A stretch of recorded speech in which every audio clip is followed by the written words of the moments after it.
زکوٰۃ کے بارے میں، کہا کے بارے میں زکوٰۃ.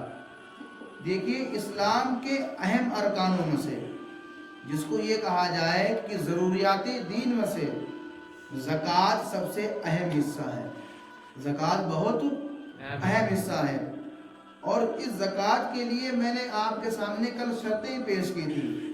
دیکھیے رب تعالیٰ قانون کیا ہے، فرماتا ہے وَمِمَّا رَزَقْنَاهُمْ، اور جو ہم نے تمہیں رزق دیا ہے، جو ہم نے تم کو پہلے عطا کیا ہے نا. یہ تو نہیں کہ ہر کسی کے اوپر زکوٰۃ ہو جو مالک نصاب نہیں ہے، جو بیچارہ جس کے پاس اتنی سونا چاندی یا پیسے کے ذریعے اتنا مال نہیں ہے جو مالک نصاب کی حد تک پہنچ پائے، اس کے اوپر زکوٰۃ فرض نہیں ہے. مسکین الگ ہو جائیں گے، غریب الگ ہو جائیں گے.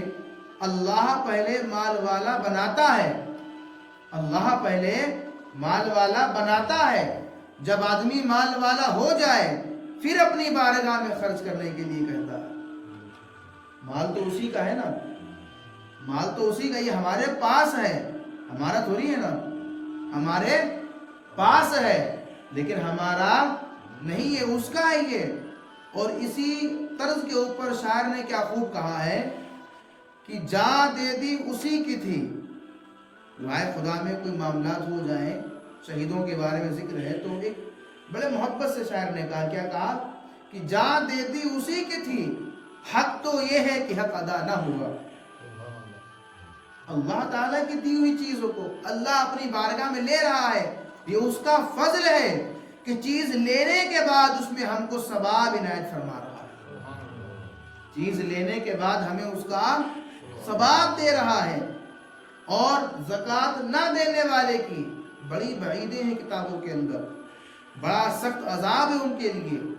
میرے آقا کریم فرماتے ہیں، حضرت ابو ہریرہ سے یہ حدیث پاک مروی ہے، ابو ہریرہ فرماتے ہیں کہ سرکار دو عالم نے ارشاد فرمایا ہے جو آدمی زکوٰۃ کے مال کو اپنے مال میں ملا لیتا ہے، زکوٰۃ کا مال ہوا، زکوٰۃ کا جو مال خرچ کرنا تھا وہ خرچ نہیں کیا، اپنے پیسے زکوٰۃ کے پیسے دونوں میں ایک جگہ ملائے ہوئے ہیں، تو آقا کریم فرماتے ہیں وہ زکوٰۃ کا مال تمہارے مال میں مل جائے گا جو تمہارے مال کو تباہ کر دے گا. بے شک جو مال بچا ہوا ہے نا اس کو پاک نہیں کیا، وہ اس میں شامل رہا.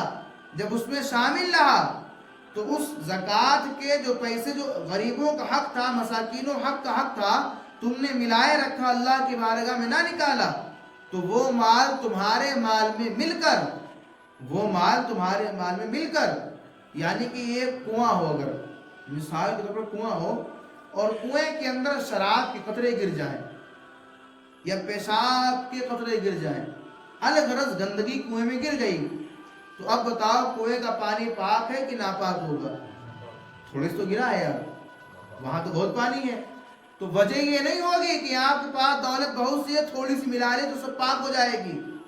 آپ کے پاس کتنی بھی دولت کیوں نہ ہو، اگر غریبوں کا حق آپ نے دبا رکھا ہے، زکوٰۃ فطرہ ادا نہیں کیا ہے، تو یہ جو مال آپ نے دبا کے رکھا ہے اور مال کے اندر، یہ تمہارے تمام مال کو تباہ و برباد کر دے گا. یہ تمہارے تمام مال کو تباہ و برباد کر دے گا. اور بظاہر آپ اس کے نقصانات کو سمجھیں. جو زکوٰۃ کا پیسہ آپ نکالو گے نہیں، کھاتے رہو گے، وہ جسم میں آپ کے اندر جائے گا تو نفس تو موٹا کر دے گا، لیکن ایمان تمہارا ہرگز کامیابی کی طرف لے کر نہیں جا پائے گا، کیونکہ نفس موٹا ہو چکا ہے اور ایمان وہاں پر بہت کمزور ہو چکا ہے. اچھا ایک بات آپ نے بارہا سنی ہوگی، توجہ ہے نا آپ کی میری طرف، اللہ رحم کرے آپ پر. ایک بات آپ نے بارہا سنی ہوگی کہ یار جب بارش ہونا ہوتی تب نہیں ہوتی، بعد میں بڑی بارش ہوتی ہے. جب وقت ہوتا تو بارش اور جب وقت نکل جائے تو بارش. کیا وجوہات ہیں اس کے؟ جب حدیث مبارک کا مطالعہ کرتے ہیں تو معلوم چلتا ہے کہ جس قوم کے اندر اللہ کی بارگاہ میں زکوٰۃ نہ نکالی جا رہی ہو، جس قوم کے اندر یہ خرابی پیدا ہو چکی ہو کہ وہ زکوٰۃ کو ہلکا سمجھ کر اللہ کی بارگاہ میں خرچ نہیں کرتے ہیں، اللہ کی جانب سے ان پر قحط نازل ہوتا ہے. قحط سمجھتے ہیں نا آپ لوگ، یہی تنگی. جو بارش ٹائم پر نہ ہونا، معاملات میں تنگی آ جانا، اس کو تم سوچ نہیں رہے ہو. یہ اللہ کی جانب سے احساس ہے کہ لوگوں اب بھی سدھر جاؤ.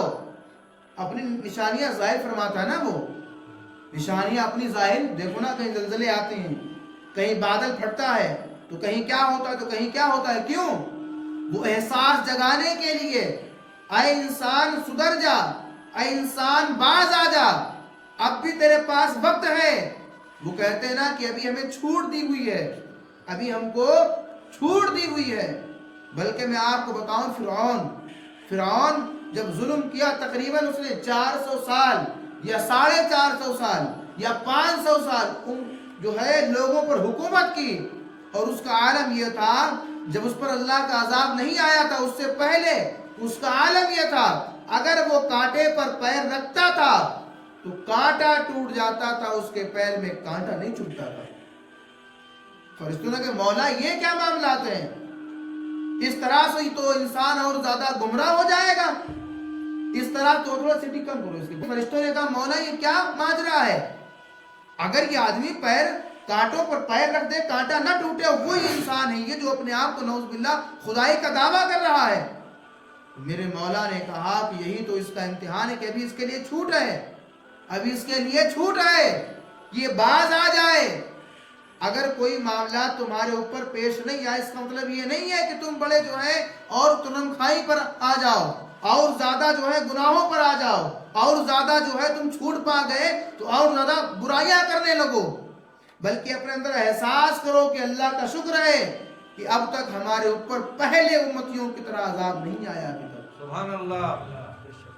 ورنہ موسیٰ علیہ السلام کی امت کے بارے میں سنا آپ نے، اتنا سخت مزاج تھا ان کے دور میں شریعت کا کہ اگر کوئی بندہ ذرا سا گناہ کرتا، موسیٰ علیہ السلام کی جانب فوراً وحی آتی کہ تمہارے فلاں امتی نے فلاں گناہ کر دیا. ترنت فوراً، جس کو بولتے ہیں ہینڈ ٹو ہینڈ، یہاں گناہ کیا وہاں سزا کے لیے پیغام آ گیا، یہاں غلطی ہوئی وہاں سزا کے لیے پیغام آ گیا. تو اللہ نے کتنا فضل فرمایا ہے ہم کو امت محمودیہ میں پیدا فرما کر کہ گناہ ہو جاتے ہیں، رب تعالیٰ وحدہ لا شریک ہم کو چھوٹ دے رہا ہے کہ میرے نبی کا امتی ہے. سبحان اللہ. بس یہی وجہ ہمارے پاس ہے جو اللہ تعالیٰ کی بارگاہ میں ہمارے لیے بخشش کا ذریعہ بنے گی انشاءاللہ. سب بولو حضور کی سچی پکی محبت. بقیہ ہمارے پاس کوئی ایسا اعمال نہیں ہے، نہ تو نمازیں اس لائق ہماری ہیں جس طرح کی نماز صحابہ نے پڑھی، ہم کہاں پڑھ پائیں گے ویسی نمازیں جو زکوٰۃ ان لوگوں نے ادا کی. بلکہ ایک بات کا تو ذکر ہے، حضرت عمر فاروق اعظم رضی اللہ تعالیٰ عنہ کے دور میں ایک قبیلے نے زکوٰۃ سے انکار کر دیا تھا.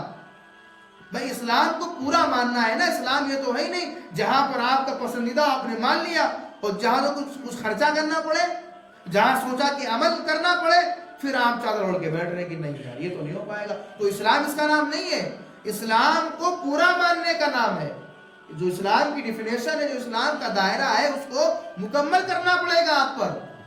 وہی بات ہوگی کہ آپ ایگزام ہال میں گئے، آپ نے سارے ایگزام دے دیے مگر ایک ایگزام نہیں دیا.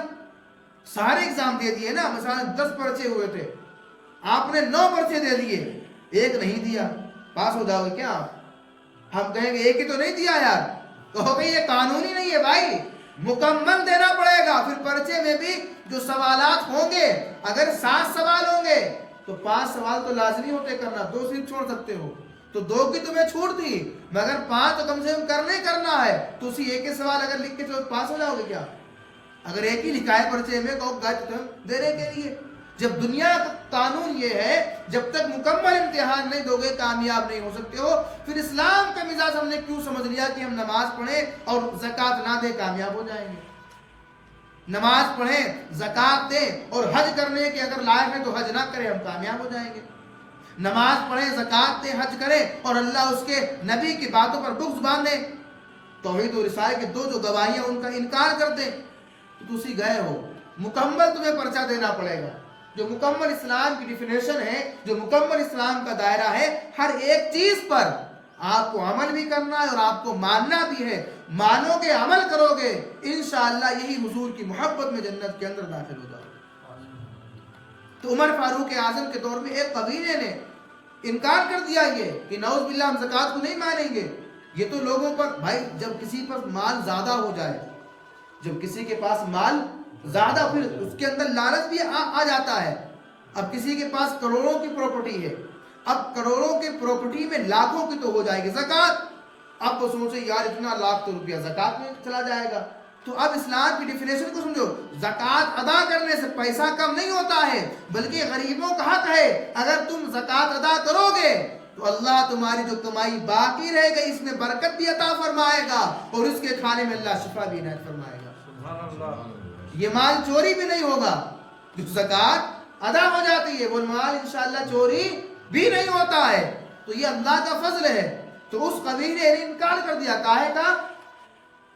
زکوٰۃ کا انکار کیا پورے قبیلے نے. تو حضرت عمر رضی اللہ تعالیٰ ان کے لیے جہاد کا فتویٰ دے دیا اور کیا ان کے ساتھ. بات کو آپ سمجھو موٹے موٹے انداز میں کہ بات آج کیا ہو رہی ہے ہمارے سامنے. تو اسلام اس چیز کا نام نہیں ہوگا کہ آپ سوچو کہ ہمارے بڑے محبت کے انداز میں علماء ایک بار اپنے سوال و جواب میں گفتگو کر رہے تو میں نے ان کی بات سنی، بڑی اچھی لگی مجھ کو. فرماتے اگر کوئی آدمی یہ کہے کہ چلو جو آسان مسائل ہیں، شریعت کے 4 امام ہیں نا بہت بڑے ہمارے، امام اعظم، امام شافعی، امام حنبل، امام مالک. کوئی آدمی یہ کہے نہیں یہ 4 امام تو بعد میں آئے، ہم صحابہ ہی سے کام کریں گے، اور اس کے علاوہ یہ کہا کہ جو بہتر ہوگا وہ کام کریں گے.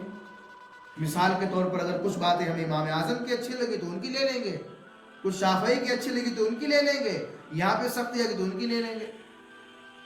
تو وہ علماء فیصلہ کرتے ہیں کہ ایسا کرنے والا آدمی شریعت کی باتوں پر نہیں بلکہ وہ اپنی طبیعت کے مطابق مسائل پہ عمل کر رہا ہے. وہ شریعت پر ہے ہی نہیں، وہ کائے پر ہے؟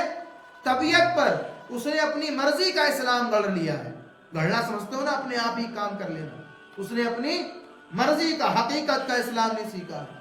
ہم جس اپنے امام کے پیچھے رہیں گے ہماری آنے والی نسل اسی امام کی اتباع کرے گی. اپنی مرضی کے مطابق ہم تبدیل نہیں کر سکتے. ہم تبدیل، اور ہم فخر کریں اپنے اوپر، ہم اپنے اوپر فخر کریں کہ اللہ نے ایک تو مسلمان بنایا، سبحان اللہ، دوسرا اللہ نے ہم کو اہل سنت والجماعت بنایا، سبحان اللہ، تیسرا اللہ نے ہم سب کو حضور کی امت میں پیدا کیا، اور چوتھی بات تو یہ ہے میرے محترم، ہم سب کے امام اعظم ابو حنیفہ عطا کیا.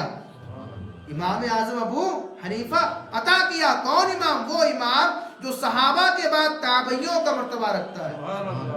ہمارے جو امام ہیں نا 3 اماموں کے امام ہیں، 3 اماموں پر آپ کو فوقیت حاصل ہے. حضرت امام شافعی رضی اللہ تعالیٰ عنہ جب بھی حضور امام اعظم کی بارگاہ میں حاضر ہوتے، بارگاہ میں جاتے جب، کیونکہ ان دونوں کا زمانے میں بہت زیادہ فرق ہے نا، تو کہا جب یہ پردہ فرما گئے امام اعظم ابو حنیفہ نعمان بن ثابت، تو فرماتے ان کا نام نعمان بن ثابت ہے، کنیت ہے ابو حنیفہ. کنیت کیا ہے؟ ابو حنیفہ. تو کہتے جب ان کے مزار مقدس پر جاتے، ایک تو یہ معلوم چلا کہ نئے فتوے آج ہی لگے، مزار پہ لوگ پہلے بھی جاتے تھے. سبحان اللہ. یہ نئے کام ہے. اس کا مطلب یہی جو منع کرتے ہیں نا، جب امام جا رہے ہیں تو اس کا مطلب کہ یہ دین پہلے ہی کا ہے نا، ہم نے نیا دین تو لے کر نہیں آئے ہیں، ہم نے نقل کیا ہے، ہم نے نقل کیا ہے، اصل نہیں بنا. اصل تو اللہ اس کے نبی کا ہے. سبحان اللہ. بے شک اصل کس کا؟ اللہ اس کے نبی کا ہے. تو امام شافعی جب بھی امام اعظم کی بارگاہ میں جاتے تو وہاں جانے کے بعد امام شافعی اپنی نمازوں میں رفع یدین نہیں کرتے تھے. رفع یدین سمجھتے نا آپ لوگ، بار بار وہ ہاتھوں کو اٹھاتے ہیں، کیرلا وغیرہ میں دیکھا ہوگا، سعودیہ وغیرہ میں دیکھا ہوگا آپ نے، تو وہ شافعی لوگ کرتے ہیں. تو وہاں پر یہ ہاتھ وغیرہ وہ، بلکہ امام اعظم کے جو مسائل ہیں ان مسائل پر اپنے آپ کو اتباع کرتے ہوئے نماز پڑھتے ہیں. تو ان کے مرید نے پوچھ لیا کہ حضرت ہم کو تو بڑا آپ جو ہے قاعدے کی باتیں بتاتے ہیں، یہ کرو وہ کرو، یہ مسائل وہ مسائل، آپ جب آئے تو آپ ان کے اوپر کام کر رہے، ان کے مسائل پر. تو آپ نے فرمایا کہ اتنے بڑے امام کی بارگاہ میں آنے کے بعد یہ بزرگ ہمیں ادب سکھاتے ہیں. کیا سکھاتے ہیں؟ ادب. فرماتے اتنے بڑے امام کی بارگاہ میں آنے کے بعد میں اپنے مسائل پر عمل کروں، مجھے اس بات کی حیا آتی ہے، اس بات کی شرمندگی ہوتی ہے جس نے اتنے بڑے امام کے آگے بھی انہی امام کی مانی جو اتنے بڑے وقت کے امام ہیں. تو آج 1300 سال کے بعد پیدا ہونے کے بعد کیسے ہم کہہ سکتے ہیں کہ وہ نہیں ہم دین پر ہیں؟ تو لہذا دین اسی کا نام ہے جو اپنے اماموں کے پیچھے رہے. جب رہے گا اماموں کے پیچھے. ایک پوائنٹ کی بتاؤں آپ کو, پھر سونا آرام سو جا کر کے. ہمیشہ امام کے پیچھے رہنے میں بھلائی ہے, ہمیشہ امام کے پیچھے رہنے میں بھلائی ہے. امام کے آگے بندہ کب ہوتا ہے معلوم ہے؟ کب ہوتا ہے؟ جب آخری نماز اس کی جنازہ پڑھائی جاتی ہے. بات کو سمجھو پہلے, جب تک امام کے پیچھے ہو زندوں میں شمار کیے جاتے ہو. دماغ کو کھولو, جب تک امام کے پیچھے ہو زندوں میں شمار کیے جاتے ہو. ایسے ہی مسائل میں اگر امام کے پیچھے رہے تو کامیاب ہو جاؤ گے, اور امام کے آگے آگے رہے پھر مسائل میں مردار ہو جاؤ. بات کو سمجھو اپنے پہلے. تو اللہ تعالی ہم سب کو اپنے اماموں کرنے کی توفیق عطا فرمائے. وحدہ لا شریک ہم سب کو زکوٰۃ صحیح معنی میں غریبوں پر اللہ خرچ کرنے کی توفیق عطا فرمائے. السلام علیکم ورحمۃ اللہ وبرکاتہ.